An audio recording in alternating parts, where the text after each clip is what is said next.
Howdy folks, Spencer here, and today's Star Trek Online's 16th Anniversary Enterprise Starship Bundle is going live on PC, with a release following shortly for console players on April 7th. So today I'll be breaking down what this bundle is offering, and interviewing the systems team to learn more about their goals with each ship. As always, chapters to each section are listed down below. Starting with the basics, this bundle has a base cost of 16,000 Zen, and with the introductory 25% sale that will run through April 14th on PC, and from April 7th through 28th on console, the price will drop to 12,000 Zen. And yes, that does mean that this bundle is cheaper than the past couple of anniversary bundles, which had a base cost of 17,500 Zen, a change I am happy to see. In addition, the 4 new ships being released here can also be acquired standalone for 3,000 Zen per, and there will be a 20% sale at launch, taking them down to 2,400 Zen per, so if you don't want the entire bundle, you do have the option to go for the ships that you want. And just a quick note that for the 4 new ships, none of their costumes are bundle exclusive. The only bundle exclusive skin here is for the NX refit, which you can see at the top right. Now heading into the bundle contents, we have the 4 new ships which were revealed last week. The Andorian Kumari Pilot Light Battlecruiser, the Vulcan Suurok Intel Science Destroyer, the NP Miracle Worker Light Escort, and the NV Multi-Mission Temporal Cruiser. Then for the bundle exclusives, there's the NX refit from the Lobby store, featuring the new exclusive Drexler skin. And because the NX refit is already in a Muds bundle, and there's also a legendary version over in the 10th anniversary bundle, they did include a second bundle exclusive ship here, which is the Xindi Primate Adalith Dreadnought Cruiser, which has the Beam Overload Extender Starship trait on it, Super Weapon Ingenuity. Aside from those 2 ships, you're also getting a 2151 Starfleet EV suit, a 22nd Century Mako Phase Pistol, and an Andorian Plasma Rifle account-wide by buying the bundle. And to further sweeten the deal, buying the bundle will also net you a Tier 6 coupon, 6 ship slots, 16 Master Keys, 16 Ultimate Tech upgrades, and 18 Tier 6 Experimental Ship upgrades, which is enough to take 6 ships up to Tier 6 X2. So adding all that up here, for 12,000 Zen with this introductory sale, we are getting quite a bit for our money. You've got the 4 new Zen Store ships along with the Tier 6 coupon that you can either use for a 5th ship of your choice, or you can keep it in the box and sell it or gift it to another player. Just note, if you're selling it, you can't sell on the exchange, so you'd have to sell it in a trade channel or zone chat. And typically those tend to go for around 300 to 350 million EC. Then you've got the Lobby Store NX Escort refit and the Xindi Adalith. The Adalith being account-wide here is really a big deal again for those of you that like Beam Overload, as it does have the Beam Overload Extender trait, Super Weapon Ingenuity, that will allow you to have Beam Overload up for 15 seconds, enabling up to 100% uptime. Then you've got the Enterprise Era ground gear, 16 bound Master Keys, so you can't sell those, 16 ultimate upgrades, and those 18 Tier 6 experimental upgrades that you can either use or sell on the market. If you sell those, you should be able to get around 1 billion EC from them. And heading over to the 4 new ships, I'm focusing strictly on the stats here. I will look at the skins and the reviews I drop for these ships after release. Now format-wise, for each ship I'll break down the stats, then cut to a discussion with the systems designer that worked on that specific ship, letting them introduce themselves, and then go over the goal that they had with their ship. Now that does mean that this is going to be a bit of a longer stats breakdown video, so if you want to skip around to any specific point, I do have timestamps up on screen, and I do have chapters enabled down below. And the first ship here is the Vulcan Suurok Intel Science Destroyer. Science Destroyers feature the ability to swap between a Science and TAC focus. In Psi mode, you get a Commander Psi with the secondary deflector, and swapping to TAC mode downgrades the Commander Psi to a Lieutenant Commander Psi to get a Commander TAC, along with swapping out the secondary deflector for an experimental weapon slot. Now stats-wise, this has a hull modifier of 1.1, shield mod of 1.35, it has a 4-3 weapon setup, and again, gets an experimental weapon when you have the TAC mode active. You've got 3 device slots, console-wise, 3 TAC, 3 engine, 5 Psi. Base turn rate of 8, impulse of 0.2, inertia of 75. For the power buffs, you have +5 to shields and engines and +10 to auxiliary. You've got subsystem targeting, sensor analysis, and in Psi mode, the secondary deflector. It does have the ability to use dual cannons, and as an intel ship, it does have the gather intel mechanic. And for the mastery package, this does have the standard Science Vessel 1, which is plus exotic damage, plus shield hit points, plus healing, and plus shield regen and hardness. Now for the bridge officer layout, you've got a Commander Science with Intel, a Lieutenant Commander TAC with Command, so that means when you swap over to the TAC mode that you're going over to a Commander Command. Unfortunately, that does not net you access to the command inspiration abilities. That is something we talk about in the interview here in a couple minutes. Then you've got a Lieutenant Commander Engineer, which is by far the weak point for the ship if you're looking at it from a purely science point of view. But if you're looking at this from a more generalist point of view, where you're probably going to play around with this in attack mode, then you might be able to get a bit more use out of that. But for some players, that Lieutenant Commander Engineer is certainly not going to be the most popular thing ever. Then you've got a Lieutenant Universal and an Ensign Science. So looking at the Bridge Officer setup, it's not really that good for a pure science playstyle, but if you're looking for something that's a bit more weapons focused with a little bit of survivability in there with that Lieutenant Commander Engineer, then I think you're going to have a much better time with this ship. Now for the Admiralty stats, you've got 37 inch, 53 psi, 27 tack, and the special is plus 10 science per psi ship. The console is swift delivery. Passives are plus 15 hull capacity and shield hardness. The clicky is a toggle that can be on for up to 10 seconds, providing you with a huge speed boost of 285 speed along with 16 auxiliary power. When turned off, or when those 10 seconds are up, it will impact allies and foes in front of the ship. To allies, they are untargetable for 5 seconds, and to foes, they get a 15-second debuff that substantially slows them down and reduces their accuracy. This console has a 2-minute recharge. So it's a nice take on an escape-style console if you need to just hit something to get out of a situation fast, or if you need to be able to get to the next point of a run quickly, then this is something you're probably going to enjoy playing around with. And then the Starship trait is Logic of Battle. While this trait is slotted, activating any Intel or Science Bridge Officer ability will disable your target for a few seconds and provide you with a brief boost of invulnerability. So to yourself, it is 5 seconds of damage immunity, and to your foe, it is going to disable them for 5 seconds, and it can only occur once every 30 seconds. So 5 out of 30 seconds of immunity is going to appeal to some, and the disable there, that should be a nice... And for the disable there, that should be a nice tool for those that are looking to set up a support, that are just looking for something to go in and easily disable a specific target. Now, it is going to be tricky to time this because it can be triggered by so many different abilities, but if you're careful with it, then I think you're going to find some nice ways to integrate this onto some more niche builds. And this ship was designed by Phil, so let's hear his take on all of it. I'm Phil. I did the Suurok in this bundle. Previously, the Ark Royal, the Ariori, and also the most recent, like Warbird, as well as the Holoship concept was mine, and the Abina antimatter interweave is something I know is quite popular with the players.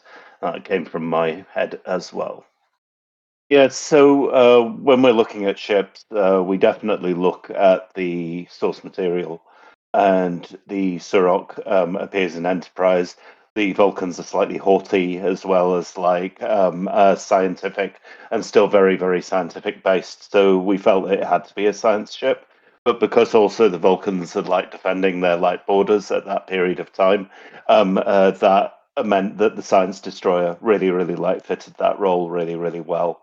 When I was thinking about the ship and its appearance in the series, it sort of comes in and like rescues. So I wanted something that shot in like an arrow, which is where the swift delivery console comes from, which you can like toggle off to like give yourself a speed boost into battle, and then like debuff enemies and buff friends within like that combat. To be honest, the ship's a real all-rounder, and that's why there's an engineering seat, which I know will be popular in like one of like the locations. It's just one of those things where we need to create ships that sort of push the boundaries. Every time that I create a ship, and with like the consoles and the things that I've created, it's always been about pushing the boundaries a little bit to like not change the meta, but see where people will like integrate with the meta. You'll note that I've done a lot of science ships, and I do want to do a science mine ship at some point in the future because like it's a challenge, and it's a challenge to make it popular. I have to say that the Suurok's actually one of the more standard ships that I've done. The powers are very, very much related to sort of like Vulcan, like ethos and Vulcan ideology, and I think that the one thing about science destroyers, because of like the switch between tactical and science, is their ships which really, really concentrate on the universal consoles and the traits that you fit with them. And so, because it shoots like an arrow, conal attacks forward and rear will really, really like fit with this ship well. But when I was testing like the season 35 content, I of course had antimatter interweave on it, but I also had temporal disorder, which was another one of my powers, and it kicked a certain amount of like dirt on like the screen, and for all the people who complained about the toxic pustules I made for the Curse of Phrygia, and boy they did. That overcame that type of like problem. So it's just a case of like playing about, as I say, pushing like the boundaries a little bit, and I think as a ship it looks beautiful. The VFX, which were done by Toby, are like really, really wonderful. And it feels like a complete piece to me. Yeah, We talk a little bit more about the Universal Console. So you mentioned that this was kind of inspired by the jumping to people's rescue, right? So is Yes. that how you how you expect players to use it?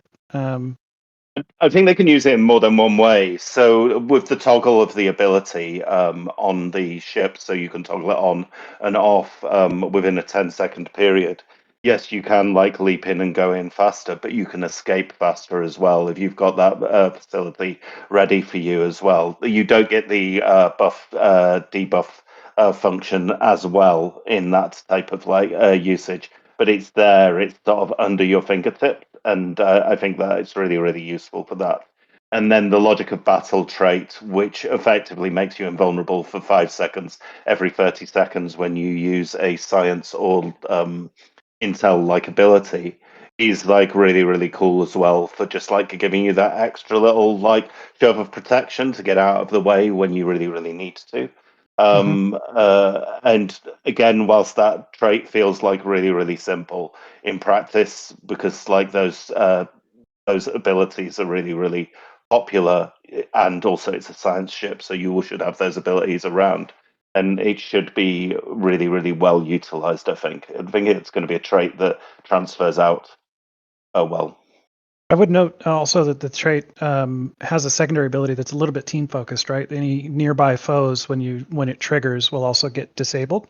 Is that correct? It's just a targeting foe. So whoever you have targeted. Yeah, Yeah. but that is any size.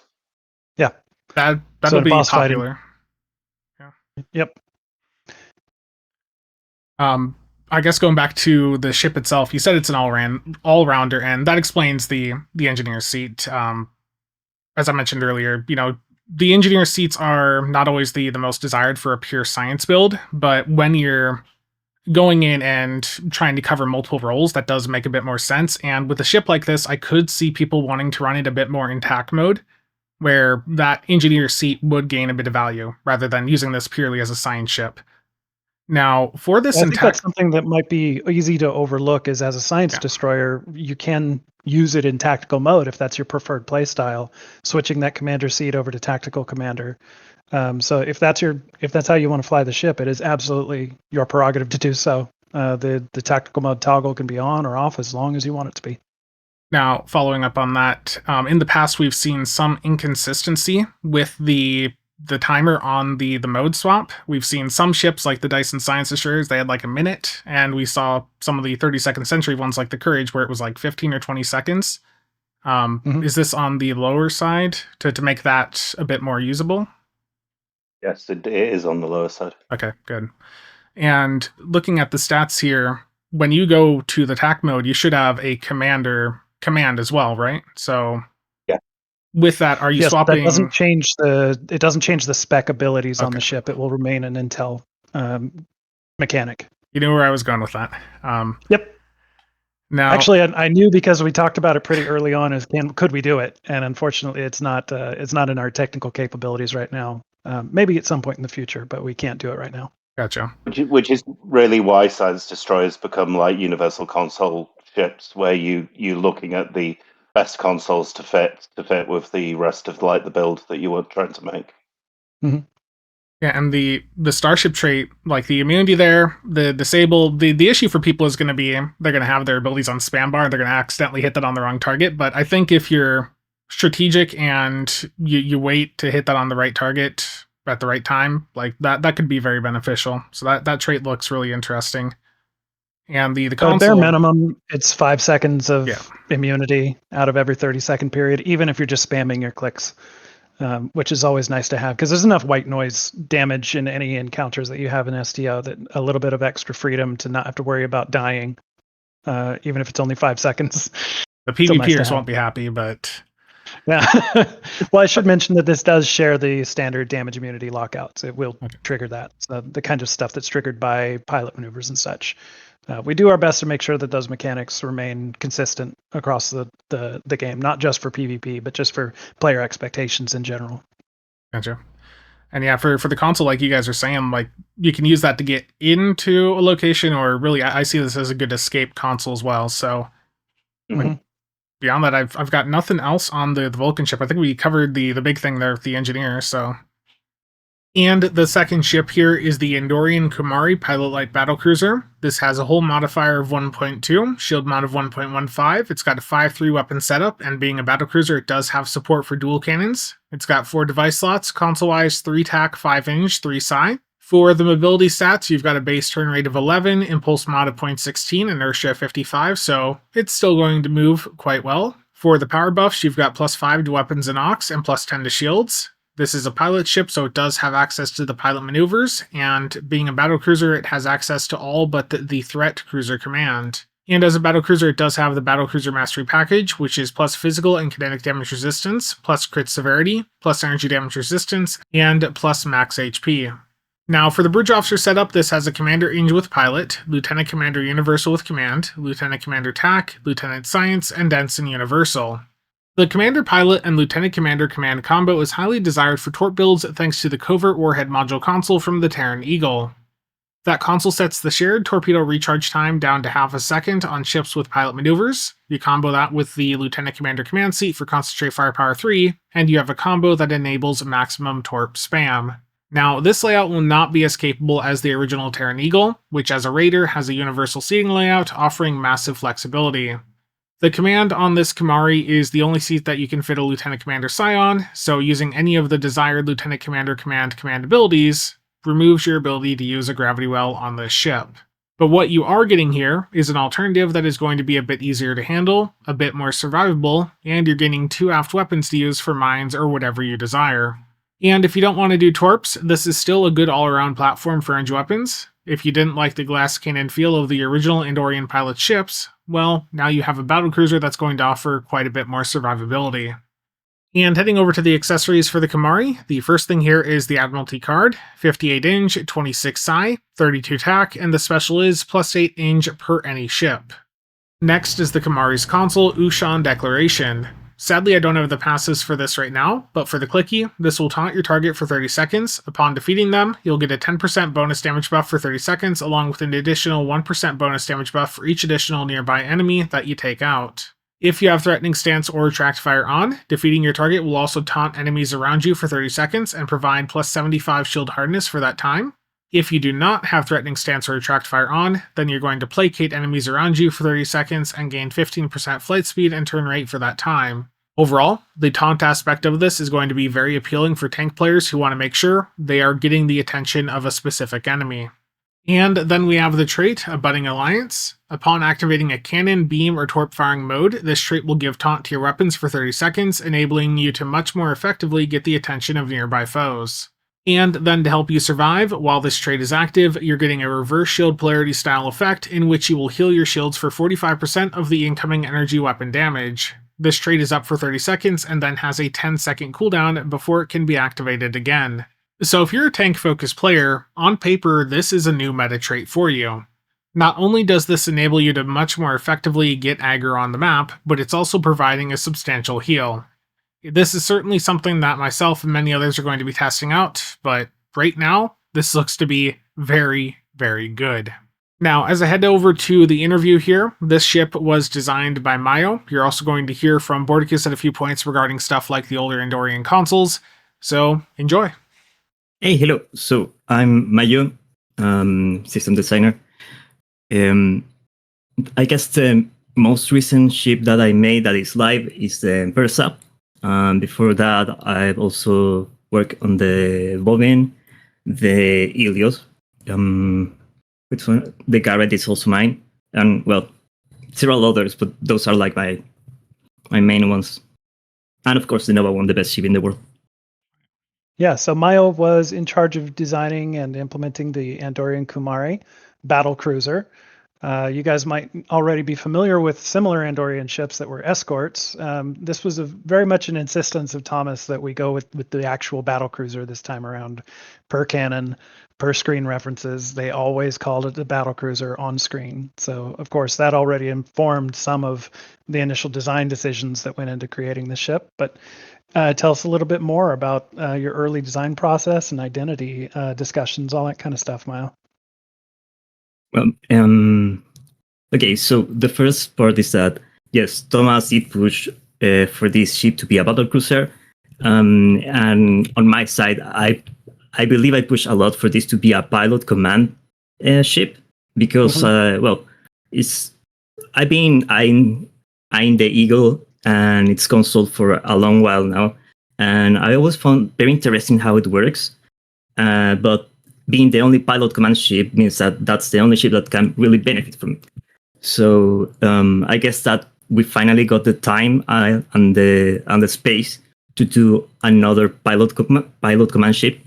I guess that my biggest concern at the moment was that I didn't want to replace the Eagle, but rather I wanted to give players choice, because replacing one option with one option, it really didn't make sense. It would be just keeping the same status quo.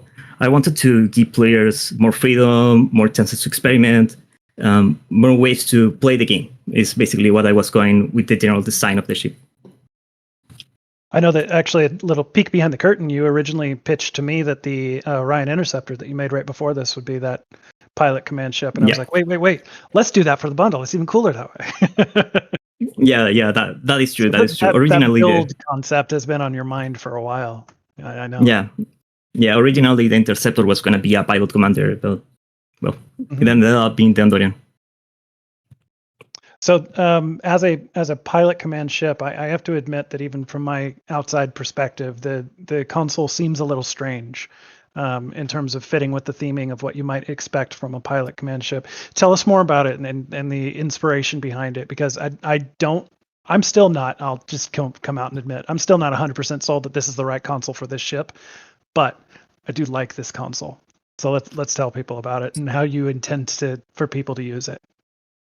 Okay, so the command is called the console is called Ushan Declaration, and it basically is meant to imitate an Ushan duel in space. So it's very flashy, very visual. When you activate it, the target you have selected, you get linked together with a beam, and the target actually gets stunned. So you'll be their main target. If you manage to beat them within the time frame, you get a specific bonus, and which is meant to signify like, okay, this is the victory, this is the glory that comes from this victory, and it also has an effect on people around you. So imagine that when you see the duel between Shran and Arthur, it's very, very impactful. And I think that the people around them were also very, what's the word? Inspired by? Or affected by the resolution. So which is where the second part of this console comes from.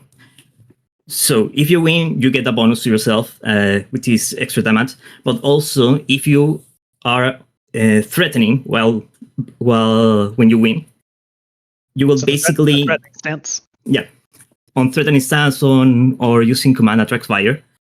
you'll be able to taunt people around you. So any enemy that is around you will be taunted at that moment.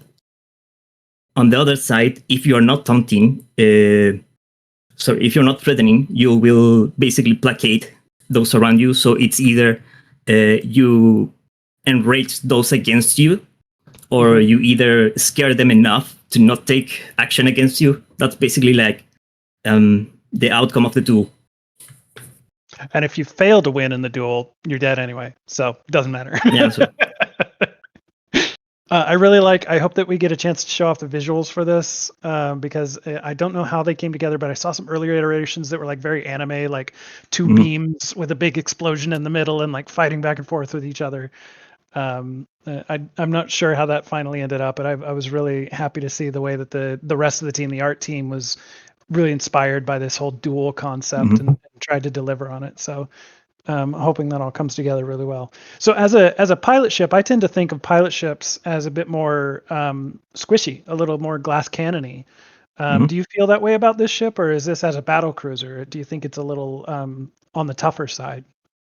I think that being a battle cruiser makes it more it makes them tougher than a usual pilot ship.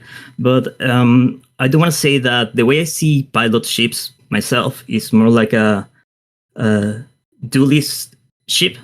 So it's basically those flashy one versus one dogfights that you can see. So I think that it actually fits really well with the console theming. And I think that being on the tougher side will basically be an advantage in this case. Yeah, and the command seating is generally attributed with high survivability with due to suppression barrage. So that is going to be a pretty effective combo here. Yeah, and I especially think if you combine something like suppression barrage and deploy decoys from the pilot spec, you can manage to survive a lot of stuff. Which is probably good, because that segues into the Starship trait. This is another one where survivability is going to be the key to getting the most efficiency out of this, right? Because it includes it's essentially giving you a taunt button, which means the Starship trait's not for everybody. Not everybody wants to be taunting the enemy, right? Yes. Okay. So I'll start explaining like where this inspiration came from and where the mechanical inspiration comes from. During Enterprise, we see a lot of time that the Kumari is taking shot from other people, making enemies target the Kumari rather than other weaker ships. So basically, I wanted to give that feeling.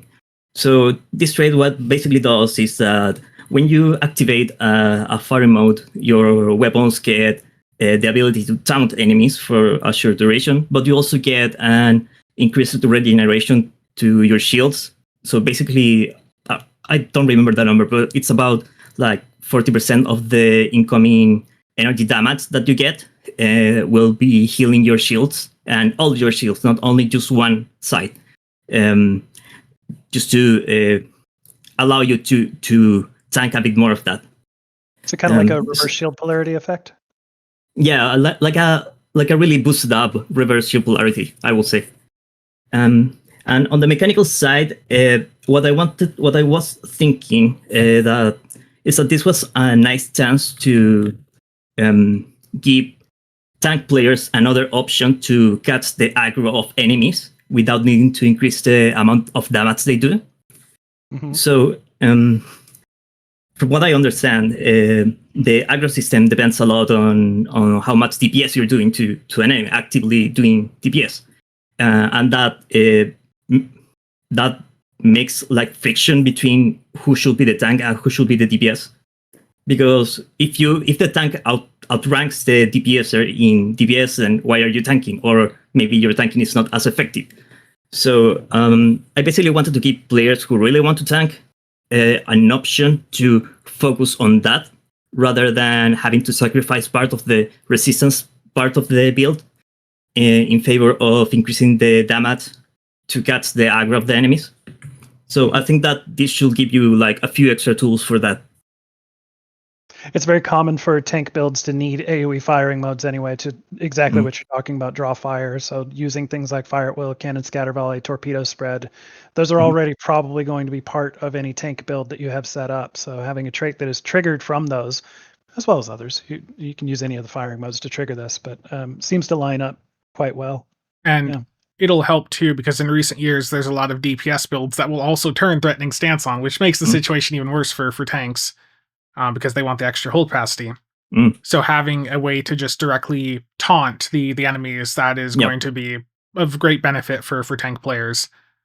I see here It's it's an got interesting note. I actually wasn't familiar with it. A lot of DPS players run with threatening on. Maybe we need to figure out some future incentives to get them to turn it off. Yeah. It I can think of a few. the damage potential's gone to a point where things get pretty crazy Actually, at the really high level. Busted out his Yeah. notebook. And Yeah. With the trait here, I see it applies the taunt for 10 seconds, but it doesn't stack a refresh. So Mhm. when the 10 seconds is up, like, are you able at all to reapply that taunt? Like, is that going to... Okay. Yeah, it just means that it won't extend above those 10 seconds. It's basically a 10-second charge, and if it runs out and you shoot them again, they will get another 10 seconds. Yeah, I see both the trait and console here being basically like a must slot for tank builds moving forward. So the taunt there, that's something people have been really wanting, and you're very much giving it to them there. And that survivability there from the incoming do damage, that is, like an RSP baked right into the ship. So that's really cool. I usually get a little nervous whenever Spencer says it's a must-have, because Oh, no. I feel like it carries a little extra weight from me. Yeah. But tanking is not like central meta, right? Some people enjoy doing it, and it can be very useful to it. So I'm actually happy to hear when we seem to hit the mark on supporting kind of a side build, something that not everybody is into, maybe incentivizing more people to try it out. So yeah, I'm excited to see how people start using these new toys to tank.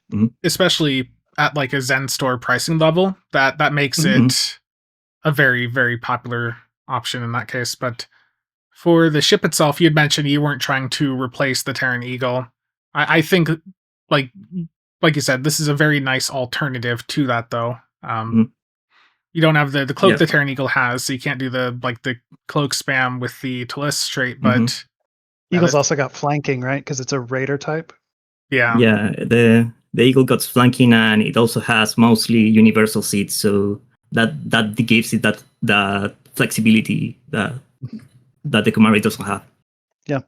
All around, it looks like a really fun ship that, Torp people are going to be... They're already going crazy about it as soon as they saw Keen show the layout on stream on accident.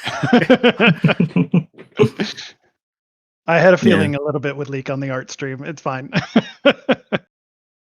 I think that was... You already, as you were talking, you answered some of the other notes I had here, that you already had this... You already wanted to do the secondary command off the bat, so... Yeah, for like 6 months now, at least. Something like that. People have been wanting that for a while, so thank you for bringing that to people. Okay, Miku, I think you were next. Well, actually, let me mention on the Andorian, just so I know there have been some questions about this, mechanically speaking. We are going through and unrestricting some of the old Kumari consoles. There's some that require the wing cannon, so we're making sure this new variant can use those. But there's also a secondary set called the Alliance Dogfighters. I think, do I have that name right? That we're just going to remove the restrictions entirely. So the ship will be able to use that. And also, although it won't be there at launch, because I forgot about it, this ship will eventually unlock the ability to use the Andorian phasers that you can get in the dilithium store. It won't be there at launch, but we'll patch that in as soon as we can. Will this come with the wing cannons, or people still have to get the T5 for that? You'll still have to get the T5 for the wing cannon item, but it will be usable on this ship. Okay.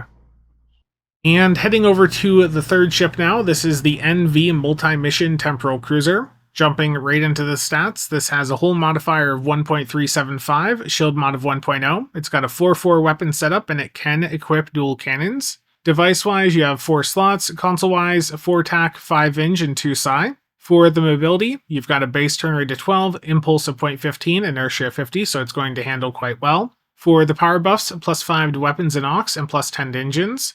and it does have a hangar bay, which are by default equipped with the Enterprise Shuttlepods.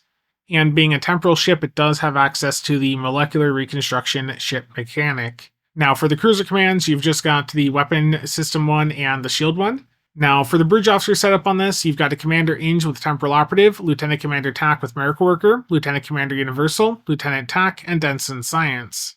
All around, this is a decent cruiser. With that Commander Temporal and the Lieutenant Commander Universal, you could run that as a Psi and fit quite a few uncons on here. Now, for the NV's Admiralty card, 54 Inge, 17 Psi, 46 TAC, and the special is +8 Inge and TAC per Psi ship. And for the NV's console, this is the Interstellar Buoy. The passives on this are going to be a buff for Starship Shield Hardness and some cooldown reduction for Temporal Operative Bridge Officer abilities. For the clicky here, this is going to deploy an Interstellar Buoy for 45 seconds, and for up to 10 allies within 10 kilometers of wherever you set the buoy, plus 100% flight speed and turn rate, plus 15% firing cycle haste, and minus 2% recharge time reduction for all Bridge Officer abilities each second.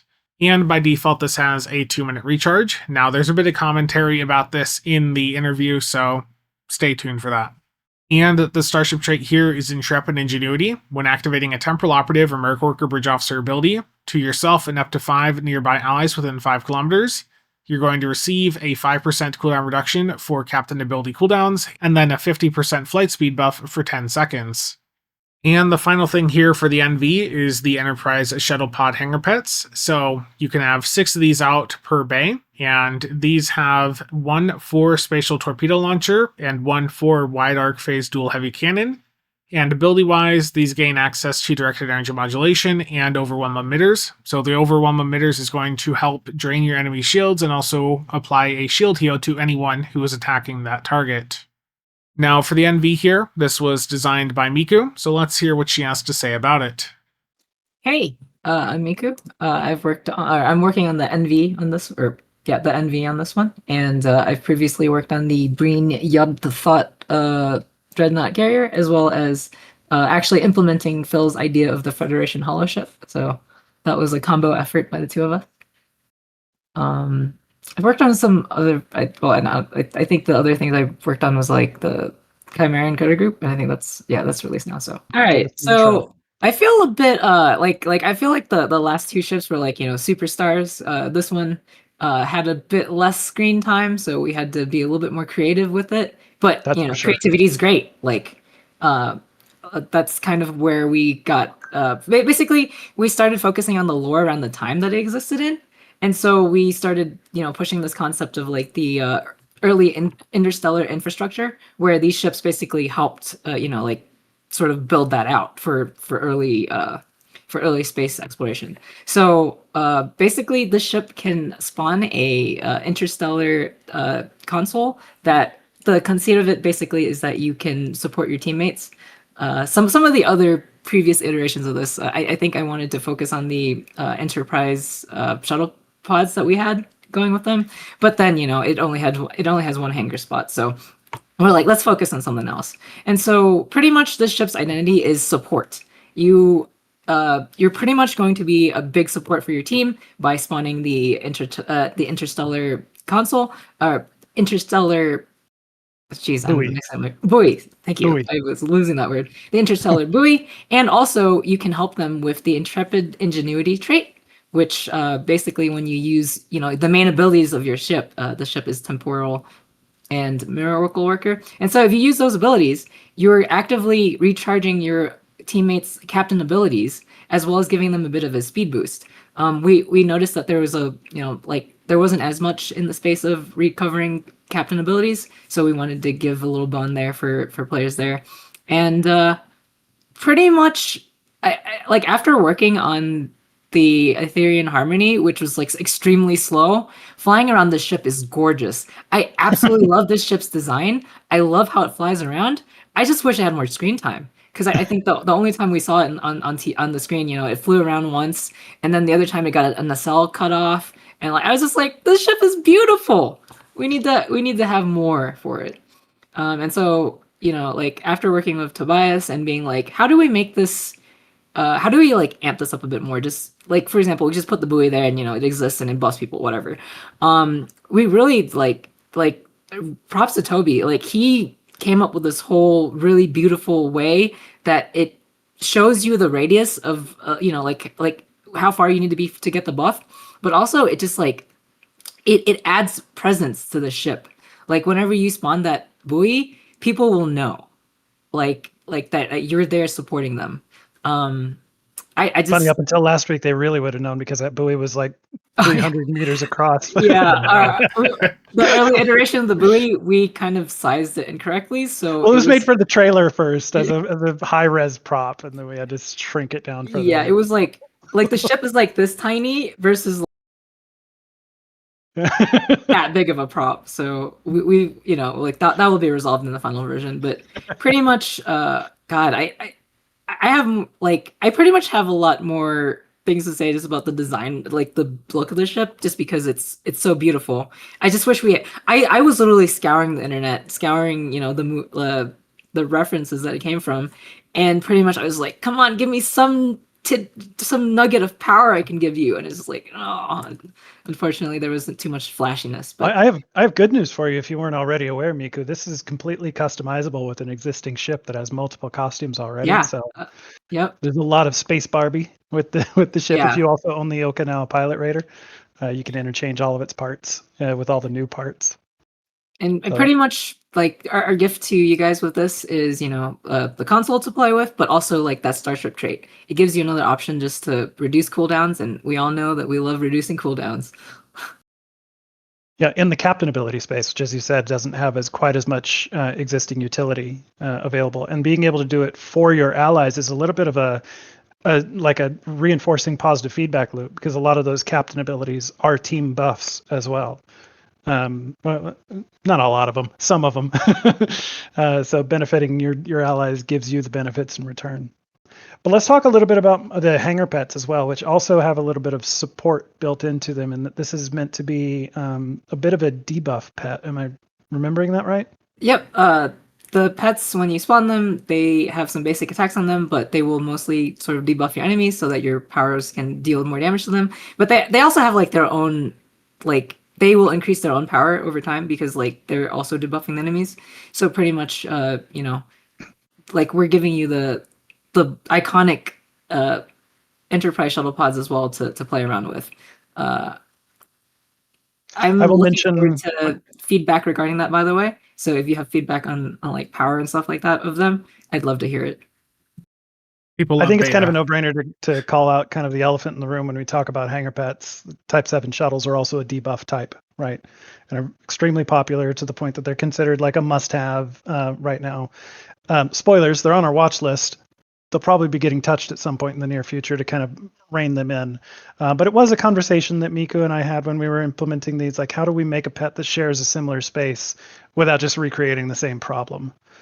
So we're hoping we hit that mark with these. They have directed energy modulation, which is mostly just a self buff for themselves, but they also are able to use the command ability Overwhelm Emitters, which is another one of those, like, you mark a target and everybody can benefit from attacking that target. Kind of a different take on Concentrate Firepower as an ability. And they'll be spreading out these debuffs all over the place because you can have up to 12 of these pets at a time. So if you fit them on a different ship. Only 6 on this ship because it only has one hangar bay. Yeah, it'll be interesting to see. Overwhelm Emitters, that's like a shield drain, isn't it? And shield heal. Like, if you damage somebody that has Overwhelm Emitters, you get a little bit of shield regeneration yourself. So it is still a support thing. Shield focus, so not as useful universally, but it's still something. Yeah, it'll be interesting to play with. Like, pretty much, I really want feedback on that. So if you have thoughts and etc., please send it our way. That is an area I would like to improve on with those types of ships. Yeah, the Type 7s, like Jeremy mentioned, with the beta, that's just really difficult sometimes to work around. Another command ability, like Overwhelm Emitters, that is really good for debuffing opponents is Suppression Barrage. Just debuffing their outgoing damage. That works pretty well, especially if the pets have AoE on them, like a Thaw. Mm-hmm. I don't think these do, but of course, if you have superior area denial, you can give it to them, right? No, Pretty sure it should work with their. Oh, they have cannons. Right. Well, that'd still give the CSV. Right. Yeah. For the trait here, the captain ability cooldown reduction, is that 5% per second for X amount of time, or is that just a one-off every time you activate this? Every time you, as of right now, every time you activate it, it'll cause that reduction. Is there any lockout? We'll let you know. Getting some ideas there. The tooltip currently does not list a lockout, so let's assume that there is none. And if we need to add one, we'll take that into consideration. Yeah. You spam enough abilities there, especially Temporal has some really nice low cooldown abilities. So, I mean, well, some of this, when you're talking about use a trait like this that is only triggered by spec abilities, you can only have so many of those on a ship, right? So it kind of has a self-built-in limiter to some extent. And we also know that most players don't, like, you have 7 spec seats on the ship. It's very unlikely somebody's going to fill all 7 with actual captain spec abilities. It's usually like 2 or 3. And so... Yes. I do want to note that it's not every single, like, if it's a multi-activation thing, it won't trigger on every, on everything. It'll just be the first hit. So yeah, the initial pulse. Gotcha. And I was going to say too, the secondary miracle worker, that the value of that has increased following what was done last year. I could see people probably using either null pointer flood or narrow sensor bands on this, but the higher rank miracle worker abilities with the seating, you're probably not going to want to drop like a firing mode for like a narrow sensor bands 3. I will also mention, since we're on the subject, that when we recently took a look at the miracle worker spec, there were a number of other notes that Mayo and I shared back and forth about potential improvements that we could do to that spec in the future, and other specs have also been discussed as well. But we always have to kind of measure what we have time to test, what we have time to make sure it gets implemented correctly. So, like, you can consider the additions that we did to add uncon triggers to miracle worker. We're not done with the spec by any stretch of the imagination. We still have a big list of stuff that we'd like to take a look at. That was just the initial quick get it out there and get it into the hands of players sort of iteration. I mean, good. Just one last thing to note is that at the moment, when you spawn a buoy, it is singular use, so you can't stack them. There was an earlier iteration where we did let that happen, and our QA testers managed to get like plus hundreds of percentages of speed. So we're like, I can't do that. So yeah, just as a note. That was where I was about to go next. Does it stack if multiple people are using it? At the moment, it doesn't, just because of the potential implications of it. But obviously, we can always consider it if we feel like it's needs a bit of a juice somewhere.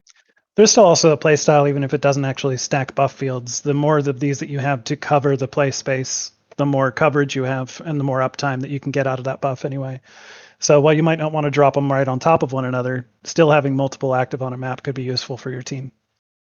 So my thoughts on the console and trait here, they're a bit more niche, but I mean, support players, they're going to like that. I mean, cooldown reduction for the team, and I mean, any buffs you can provide for the team, like flight speed like that, that is always beneficial. For the ship, I'll also mention that although the buoy has a relatively low ally cap, it only affects 10 players at a time. That does include any pets, right? It'll affect anything in the area that can take that buff. So if you want to use it strategically to improve the performance of certain summoned abilities, this is an option for you in that case. Will players take priority if they're within the range? I don't know. I think that would be a great call. We'll see if we can make that happen. I was just going to say then for the ship itself, I know some people will still complain about 4-4, but with all the broadside stuff we got last year, like 4-4 broadside setups like beam rays, they are really, really quite viable now. So I think this looks like a fun little ship to play around with, and the accessories, like I said, they're going to be good for supports. And the final ship being added here today is the NP Miracle Worker Light Escort. For the stats, this has a hull modifier of 1.1, shield mod of 0.9. Being a light escort, it is like a Federation Raider, so it's got a 5-1 weapons configuration, plus an experimental weapon. For the device slots, you have 2 console-wise, 5 TAC, 4 Inge, 2 Psi, and 1 Universal. So when you take this up to Tier 6 X2, you will get 3 Universal console slots. For the mobility, you've got a base turn rate of 21, impulse of 0.21, inertia of 75, so this thing is going to zip around. For the power buffs, you have plus 20 to weapons and engines. You've got the innovation ship mechanic, you've got improved raider flanking, you've got the cyclical quantum slipstream drive, and you have the raider mastery package, which is plus accuracy, defense, hull damage, and critical severity. For the bridge officer setup, this has a Commander Universal with Miracle Worker, Lieutenant Commander Universal, Lieutenant Commander TAC with Command, Lieutenant Engineer, and Ensign Science. So initially this had the command on the Lieutenant Engineer, and thankfully they did take it up to the Lieutenant Commander TAC, which is much better overall. And with that, you've got a Commander Miracle Worker now, Lieutenant Commander Command. That means you could go in and run a Concentrate Firepower 3 if you wanted to do a Torp setup on this. If you wanted to try and increase your survivability, you could also do Suppression Barrage 1 there. But, with this being a Raider, you're not going to go out and turn this into a tank. And Torp-wise, you could do Torps on this now, but you're probably still going to be looking at options like the Terran Eagle or the Kumari for peak torpedo performance. Overall, if you're looking for a Raider-style ship, though, this is going to perform perfectly fine. And for the Admiralty card here, 40 Inge, 58 TAC, 19 Science, and the special is plus 20 TAC and Inge when alone.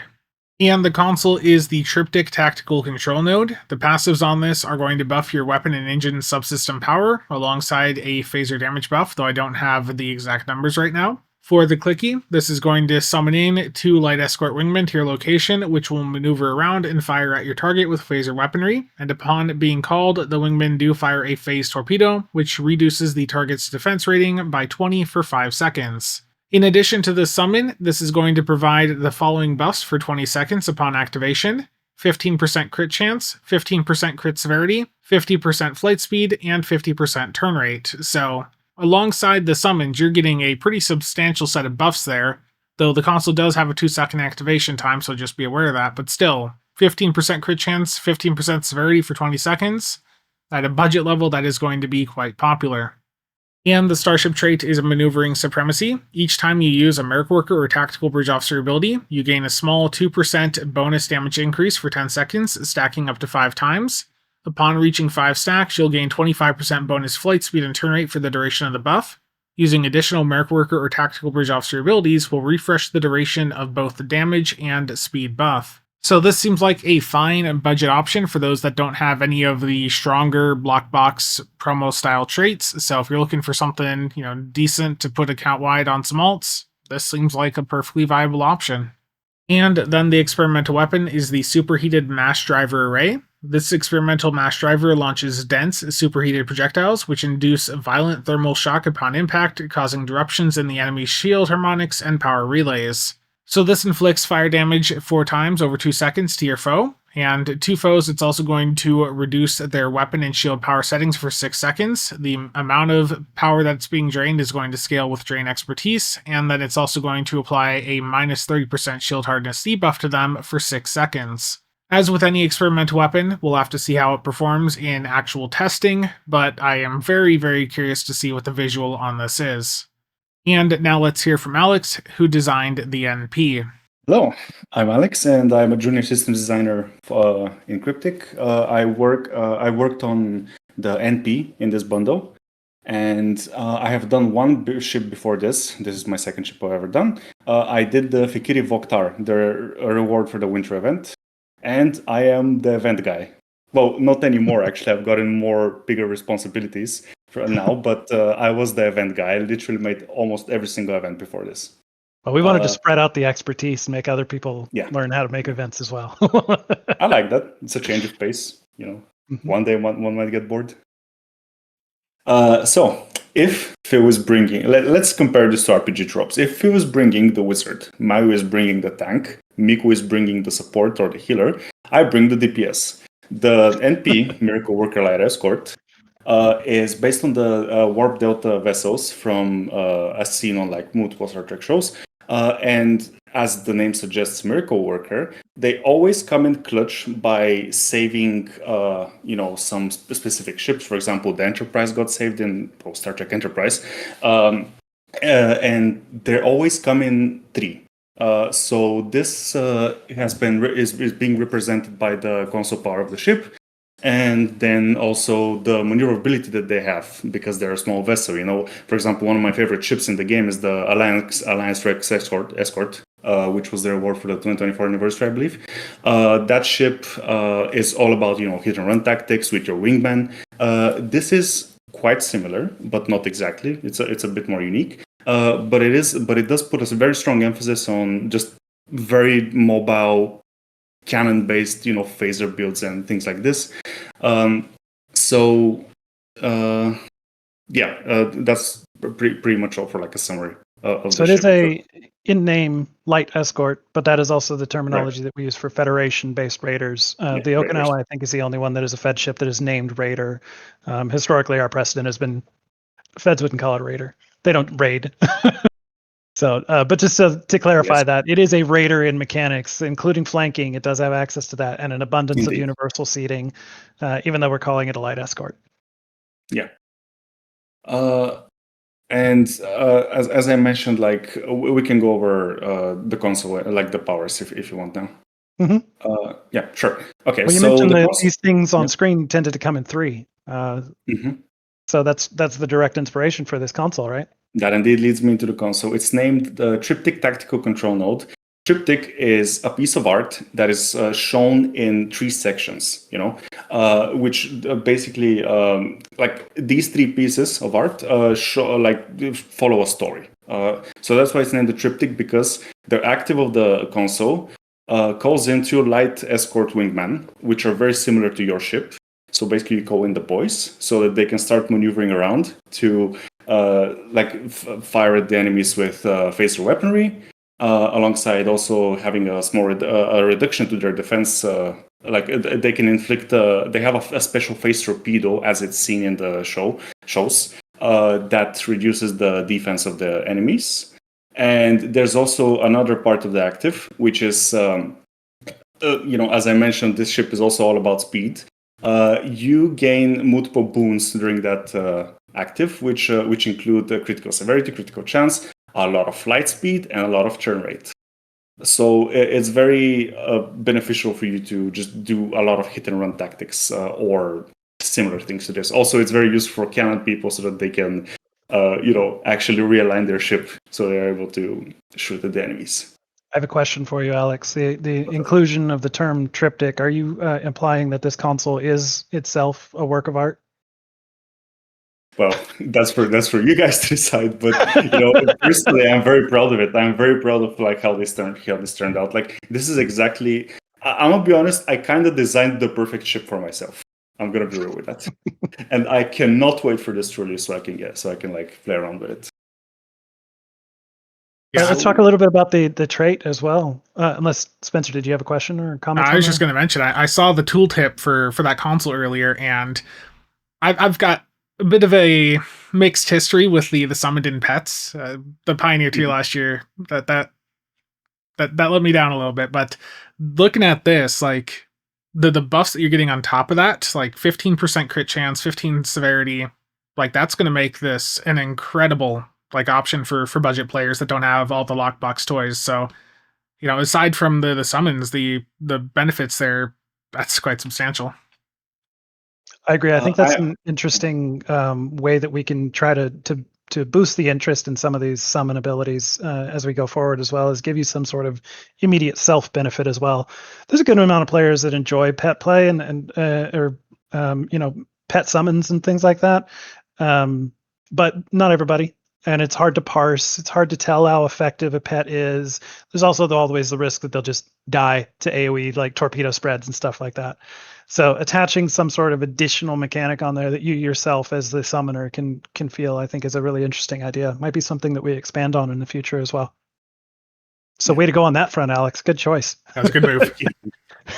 Just one more thing about this. I'm a very just big fan of providing these small but I don't even. That's not really a small buff, actually. Like those very just beneficial stat buffs to the people, and like giving them the option to use them whenever they want, because this is a universal console. I also designed the Tholian minigun that was rewarded for last year's Tholian event. Was it last year? Yeah.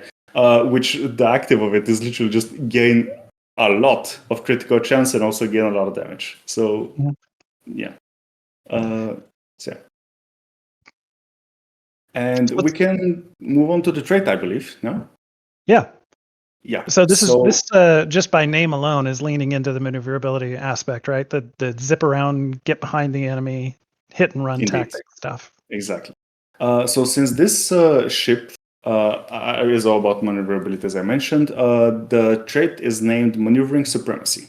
So while you have it equipped, if you activate a Miracle Worker or a Tactical Bridge Officer ability, you gain a stack of Maneuvering Supremacy for 10 seconds. Normally, those stacks provide just a small 2% damage increase per stack, which can stack up to 5 times. But at the fifth stack, this is the maximum stacks you can get. You also gain more flight speed and turn rate. Would you look at that? You gain around 25% bonus flight speed and turn rate for 10 seconds. But this is not like just a one-time thing. As long as you continue activating Miracle Worker / Tactical Bridge Officer abilities, you can keep up this buff as much as you can, right? So what I'm trying to do here is basically push players to kind of separate off their cooldowns. You can also just go all in, so you can get the full buff instantly.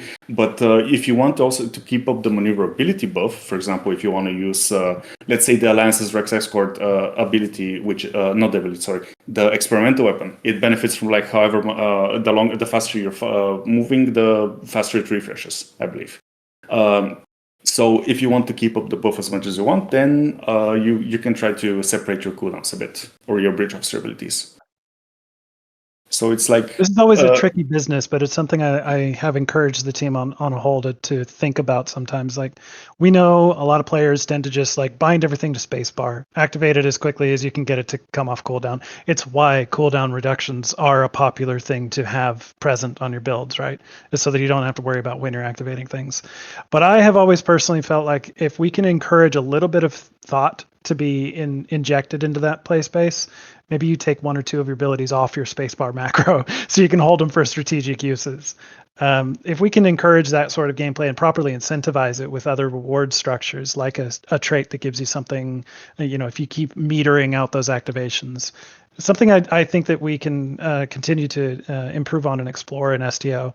Maybe give players other ways that they can experience playing STO rather than just spam everything all the time. Yeah, I agree. But I like spamming the spacebar. I know. But, and that's fine. No. If that's what we've incentivized you to do up until this point in the game, then that's our own fault. But maybe we can work out ways to incentivize you to think about other methods. Oh, sorry, I forgot to mention one more thing about the console. It doesn't stop here. This is a more unique console where instead of, just you click it and then it incurs a 2-minute cooldown, this is a more unique one because it has 2 charges instead of the usual 2-minute cooldown. And each of these charges is on a 1-minute cooldown. So you can basically separate the uses of that console. You can gain up to 40 seconds of this buff if you want to just do it one after the other, or you can, as I mentioned earlier, you can separate your cooldowns so you can make full use of all these benefits.